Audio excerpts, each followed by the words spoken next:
Subscribe to Color Frames. Captain Rohit Sharma మరోసారి అభిమానుల హృదయాలను గెలుచుకున్నాడు. భారత్ ఆస్ట్రేలియా మధ్య జరగనున్న అడిలైడ్ టెస్ట్ మ్యాచ్కు ముందు రోహిత్ విలేకరుల సమావేశంలో పాల్గొన్నాడు.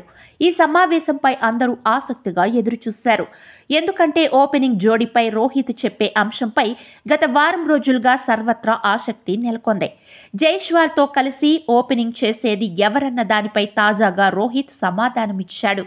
అన్ని ప్రశ్నలకు ఫుల్ స్టాప్ పెడుతూ కెప్టెన్ రోహిత్ కేఎల్ రాహులే ఇన్నింగ్స్ ప్రారంభిస్తాడని తెలిపాడు. తొలి టెస్టులో కేఎల్ అద్భుతంగా బ్యాటింగ్ చేశాడని రోహిత్ చెప్పాడు.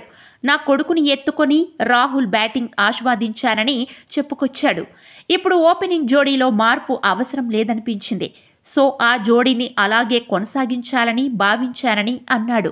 కేఎల్ రాహుల్ విదేశీ పిచ్లపై ఓపెనర్గా బాగా రాణించగలడని రోహిత్ బలంగా నమ్ముతున్నాడు. అయితే భవిష్యత్తులో ఎలాంటి నిర్ణయాలు తీసుకోవాల్సి వస్తుందో పక్కన పెడితే ప్రస్తుతానికి కేఎల్ రాహుల్ ఓపెనర్గా దిగుతాడంటూ రోహిత్ ప్రకటించాడు. పెర్త్ టెస్టులో కేఎల్ రాహుల్, యశస్వి జైస్వాల్ మధ్య చారిత్రక భాగస్వామ్యం ఏర్పడింది. దీనిని రోహిత్ శర్మ ప్రశంసించాడు. కాగా తొలి టెస్ట్ మ్యాచ్లో ఓపెనర్ కేఎల్ రాహుల్ 77 పరుగులతో అద్భుతమైన ఇన్నింగ్స్ ఆడాడు.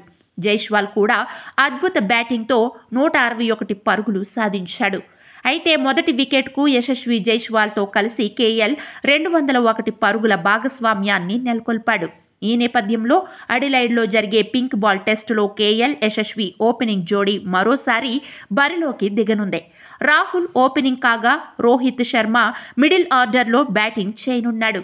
2019 సంవత్సరానికి ముందు రోహిత్ మిడిల్ ఆర్డర్లో బ్యాటింగ్ చేశాడు. వీడియో మీకు నచ్చినట్లయితే ప్లీజ్ లైక్ చేయండి, షేర్ చేయండి, కామెంట్ చేయండి.